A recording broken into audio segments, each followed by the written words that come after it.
నమస్తే, నేను జీవి సత్యనారాయణ. ఈరోజు 19/1/2024 శుక్రవారం. ఈరోజు ఎలా మార్కెట్ క్లోజ్ అయిందనే దాని మీద ఇన్ఫర్మేషన్. అయితే ఈరోజు గ్యాప్ అప్ తోటే స్టార్ట్ అయింది.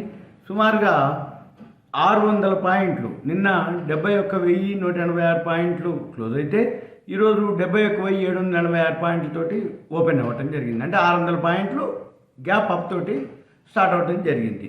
అయిన తర్వాత మళ్ళీ ఆఖరికి అంటే నిన్నటి దాంతో పోలిస్తే 600 పాయింట్లు ప్లస్ 71,895 వరకు పోయింది. అంటే ఇంకొంచెం సుమారు ఇంకో 90 పాయింట్లు ప్లస్లోకి వెళ్ళి మళ్ళీ 71,542కి వచ్చి 71,683లో క్లోజ్ అవ్వడం జరిగింది. ఓవరాల్గా నిన్నటి మీద ఎంత పెరిగిందయ్యా అంటే 496.37 పాయింట్లు ప్లస్లో క్లోజ్ అవటం జరిగింది. అయితే ఈరోజు ఏమేమి షేర్లు పెరిగినాయి? ఈ BSE సెన్సెక్స్లో ఏవైతే ఉన్నాయో 30 కంపెనీల్లో 26 కంపెనీలు ప్లస్లో రావడం జరిగింది. ఇవాళ టాప్ గెయినర్స్లో భారతీయ ఎయిర్టెల్, NTPC అంటే పబ్లిక్ సెక్టార్ యూనిట్స్, తర్వాత ఎయిర్టెల్ సంబంధించింది, ఇక టెక్ అవి ఇవి BSEలో. ఒకసారి మనం NSE కూడా చెక్ చేసినట్టయితే NSEలో మనకి టాప్ గెయినర్స్లో ఈరోజు మనకి ఇక్కడ చూడండి 43 అడ్వాన్సెస్, డిక్లైన్స్ 7. అంటే మార్కెట్ బ్రెడ్త్ చాలా పాజిటివ్లో ఉందన్నట్టు అర్థం. అయితే నిన్న మొన్న పడింది, ఈరోజు బాగా పెరగటం జరిగింది. ఏంటిది, ఎందుకు అంటే వీటిని షార్ట్ కవరింగ్ అంటాము. అంటే ఏంది, బాగా పెరిగిన తర్వాత పడితే ప్రాఫిట్ బుకింగ్, బాగా పడ్డ తర్వాత మళ్ళీ బౌన్స్ బ్యాక్ అయితే షార్ట్ కవరింగ్. ఇవాళ జరిగింది అదే షార్ట్ కవరింగ్. ఓపెనింగే గ్యాప్ అప్తో స్టార్ట్ అయ్యి అది అలానే కంటిన్యూ అవ్వటం. అయిన తర్వాత ఫస్ట్ పబ్లిక్ సెక్టార్ ఉంది, ONGC, భారతీయ ఎయిర్టెల్, NTPC ఇవి టాప్ గెయినర్స్. బ్యాంకులు మళ్ళీ ఫాలో అవ్వడం జరిగింది. IndusInd bank, Kotak bank, HDFC bank మళ్ళీ బ్యాంకులు ఫాలో అవ్వడం జరిగింది.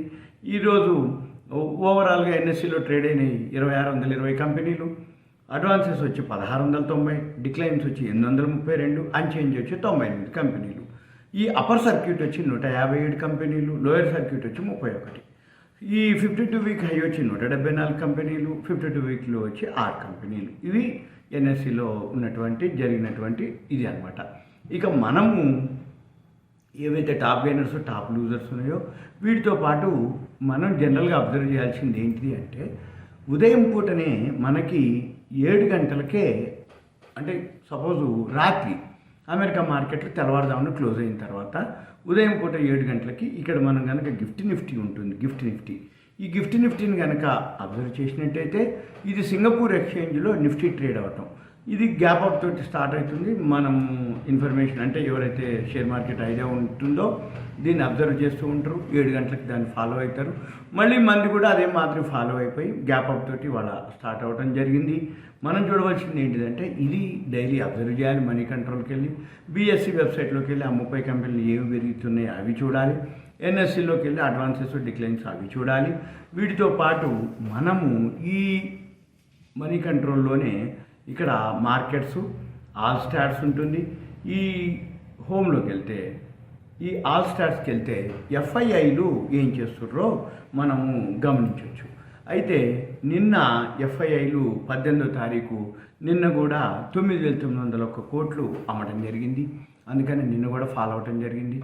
ఇక నిన్న మన DIIలు 5,977 కోట్లు బయలుకి వెళ్ళటం జరిగింది. అయినా ఓవరాల్గా 4,000 కోట్లు ఇంకా షార్టేజ్లో ఉంది అని అర్థం.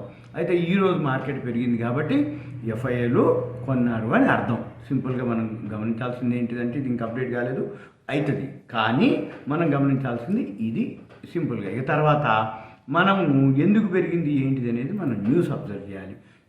ఏ కంపెనీలకు గుడ్ న్యూస్ వచ్చింది, ఎందుకు వచ్చింది, ఏ సెక్టార్లు పెరుగుతున్నాయి, ఏమన్నా ఉన్నాయా లేవా, బోర్డు మీటింగ్లు రిజల్ట్స్, వాటితో పాటు ఈ షేర్లు ఏవైతే ఉన్నాయో అవి మనము గమనించాలి. ఇప్పుడు ఈరోజు RVNL అప్పర్ సర్క్యూట్కి పోయింది. అంటే బ్లాక్ డీల్స్ ఎక్కువ జరిగినాయని ఇన్ఫర్మేషన్. దాంతో పబ్లిక్ సెక్టార్ యూనిట్లు. ఇక తర్వాత నెక్స్ట్ ఇక్కడ మనకి ఏవైతే హీట్ మ్యాప్ అన్నమాట, ఇది F&O లిస్టు. తర్వాత సెక్టార్స్ ఉంటాయి. ఈ సెక్టార్స్లో ఈరోజు పబ్లిక్ సెక్టారు టాప్ గెయినర్స్లో ఉంది. అంటే ఆ sector infra, next energy, finance, ఇట్లా లాస్ట్ వచ్చి మీడియా. ఇప్పుడు మనం ఏంటిది అంటే జనరల్గా ఇవి డైలీ అబ్జర్వ్ చేసినట్టయితే ఏ రోజైతే ఏ సెక్టార్లు రోజు ఒక సెక్టార్ పెంచుతూ పోతారు, అంటే ఒక్కొక్క రోజు ఒక్కొక్క సెక్టార్ పెంచుతూ ఉంటారు. మళ్ళీ ఏమవుతుంది, ఒక 2 రోజులు 3 రోజులు అయిపోయినా 1-2 రోజులు అంటే రోజు ఒక సెక్టార్ పెంచి మళ్ళీ తర్వాత బాగా పెరిగిన తర్వాత ఆ సెక్టార్ ఫాల్ అవుతుంది. ఇక వీక్ ఉన్న సెక్టార్ మళ్ళీ ఇంకో రోజు తీసుకుపోతారు. మనం దీని మీద క్లిక్ చేసినట్టయితే పబ్లిక్ సెక్టార్ యూనిట్లో ఇవాళ లీడింగ్ ఎవరయ్యా? ONGC, NMDC, NTPC, coal India, BEL, power grid ఇవి టాప్ గెయినర్స్లో నిలవడం జరిగింది. ఇక మనం ఏం చూడాలిగా, ప్రతిదానికి ఇక్కడ ఏవైతే న్యూస్ ఉంటుంది ఆ న్యూస్ మనం అబ్జర్వ్ చేయాలి. మనీ కంట్రోల్కి వెళ్ళి న్యూస్ క్లిక్ చేసినట్టయితే మీకు ఏ సెక్టార్లు పెరిగినాయి, ఎందుకు పెరుగుతున్నాయి, ఏమవుతుంది, ఇవన్నీ కూడా మనము గమనించవచ్చు. ఇవన్నీ లైవ్లోనే ఉంటుంటాయి. మనము వీటితో పాటు ఎందుకు పెరుగుతుంది అనే దానికి కూడా ఇక్కడ న్యూస్ ఉంటుంది. అంటే పెరగటానికి రీజన్ తెలుస్తుంది, పడటానికి రీజన్ తెలుస్తుంది. పెరగటానికి పడటానికి న్యూట్రల్ ఉన్నా కానీ మనకి రీజన్ తెలవాలి. అంటే ఇది ఎందుకు పెరిగింది అనే దానికి ఇక్కడ మనం ఇన్ఫర్మేషన్ ఉంటుంది. రైల్వే సెక్టార్ మొత్తం కూడా ఇవాళ టాప్ గెయినర్స్లో ఉన్నాయి ఆ షేర్స్ అన్నీ కూడా. ఎందుకంటే ఎల్లుండి 22వ తారీఖు అయోధ్య రామ మందిరం ఓపెనింగు, రైల్వేస్ అనుకోండి, ఫ్లైట్స్ అనుకోండి, హోటల్స్ అనుకోండి, అవన్నీ కూడా బాగా పెరగటం జరిగింది.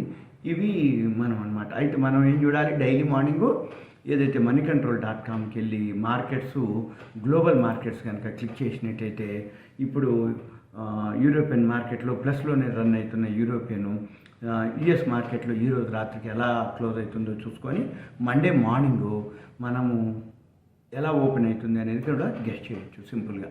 ఇవన్నీ కూడా ఒక ఐడియా కోసం, ఇదంతా ఒక అవేర్నెస్, ఎడ్యుకేషన్, నాలెడ్జ్ పర్పస్. మీరు డైలీ ఫాలో అయితే మనకు ఒక ఐడియా వస్తుంది మార్కెట్ ఎలా ఉండబోతుంది అనేది కూడా ఒక గెస్ట్ చేయొచ్చు, మనం ఎక్స్పెక్ట్ చేయొచ్చు.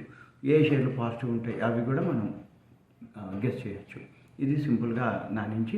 ఇంకొక మళ్ళీ నేను మండే రోజు market, pre market, post market గురించి మీకు మళ్ళీ డైలీ ఎపిసోడ్గా మనం చేయడం జరుగుతుంది. ఇది మన యొక్క యూట్యూబ్ ఛానల్. సబ్స్క్రైబ్ చేయండి, లైక్ చేయండి, ఫార్వర్డ్ చేయండి. Thank you. సెలవు.